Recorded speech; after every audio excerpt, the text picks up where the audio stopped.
அவே ரொம்ப எக்ஸைட்டாக இருக்காங்க. உடனே விஜய் கிட்ட பாருங்க பாருங்க எங்கள் மாமா நடித்த சீரியல் வந்துச்சு அப்படின்னு சொல்லிட்டு சந்தோஷமாக வந்து சொல்கிறாங்க. சரி போடு பார்ப்போம் அப்படின்னு சொல்லி சொன்னோன்னே 2 பேரும் வந்து உட்காடுறாங்க பார்க்குறதுக்காக. என்ன விஜய் என்ன பார்த்துட்ருக்கீங்க அப்படின்னோடனே இன்னைக்கு குமரன் நடித்த சீரியல் வருது அப்படின்னு சொல்லி சொன்னோன்னே தாத்தாவும் சந்தோஷமாக பார்க்குறாங்க.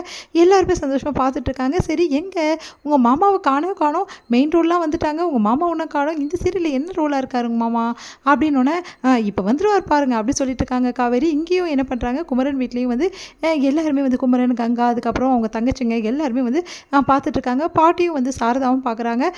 என்னடா நீ வரவே வரல, எப்படா வருவேன் அப்படின்னு சொல்லிட்டு பாட்டி கேட்குறாங்க. இப்போ வந்துடுவேன். என்ன இன்னும் கூட நான் வராமல் இருக்கேன். ஒருவேளை டைரக்டர் வந்து விளையாட்டுக்கு சொல்லிட்டாரா, நான் வேறு எல்லாக்கிட்ட சொல்லிட்டேனே, இப்போ என்ன பண்ணுறதுன்னு தெரியலையே அப்படின்னு சொல்லிட்டு குமரன் யோசிக்கிறாரு. என்னங்க யோசிக்கிறீங்க, இன்னமும் நீங்கள் வரல, எப்போ தான் வருவீங்க அப்படின்றாங்க கங்கா. இருங்கங்கா நான் வருவேன், அது பாரு அந்த அம்மா வராங்க என் கூட நடித்தவங்க. அப்படியா, இவங்க தான் உங்க கூட நடித்தவங்களா, என்னடா ரொம்ப வயசானவங்களா இருக்காங்க, பின்ன எல்லாரும் கூட தான் நடிக்கணும் அப்படின்னோடனே சரிடா அவங்க வெளியே வராங்க, நீ எங்கேருந்து வர அப்படின்னோடனே பார்த்தோன்னே வந்து ஒரு போஸ்ட்மேன் வராரு.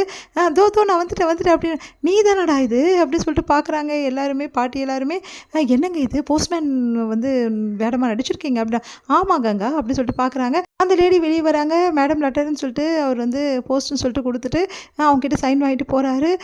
சரிடா சைன் வாங்கிட்டு போயிட்டேன், அதுக்கப்புறம் எப்போ வருவேன், நான் வரமாட்டேன், இதோட வீட்டுக்கு வந்துட்டேன் அப்படின்னு. என்னடா சொல்கிற, வீட்டுக்கு வந்துட்டியா, அவ்வளோதானா அப்படின்றாங்க பாட்டி. வேறு என்ன பாட்டி அவ்வளோதான், பாத்தியா நான் ஒரு டைலாக் பேசுகிறேன், என்னடா டைலாக் பேசுகிற, மேடம் போஸ்ட் அப்படின்னு சொல்கிற, இது ஒரு டைலாக்காடா, கையெழுத்து வாங்குற அப்படின்னோடனே இந்த டைலாக்காவது கிடச்சிது எனக்கு. அங்கே எப்படி சொன்னாங்க தெரியுமா, சூப்பராக வந்து பண்ணிட்டேன்னு சொல்லிட்டு டைரக்டர் அப்படி பாராட்டுறாரு அப்படின்னோடனே.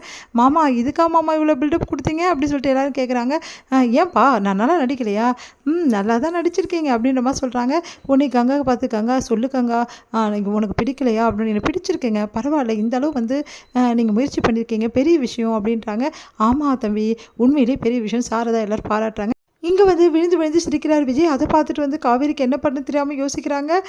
இல்லை குமரன் நடித்தது வந்து கூட எனக்கு பிரச்சனை இல்லை, அதுக்கு நீ கொடுத்த பாரு ஒரு பில்டப்பு அது பெரிய விஷயமா இருக்குது அப்படின்னோடனே. இங்கே பாருங்கள் ரொம்ப ஓவராக பண்ணாது, எங்கள் மாமா ஏதோ நடிச்சிருக்காருல அது பெரிய விஷயம் இல்லை, நான் சிரித்தது உங்கள் மாமாக்காக இல்லை உனக்காக தான் அப்படின்னோடனே.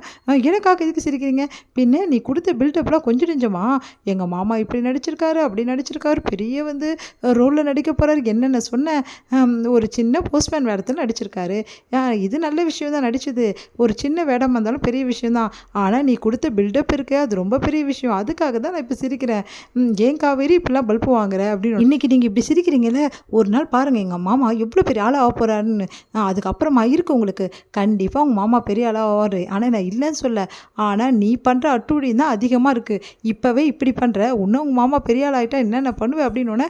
உங்களை அப்படி சொல்லிட்டு ஓடி வராங்க. அம்மா தாயே என்னை விட்டு அப்படி சொல்லிட்டு ஓடி போகிறாரு.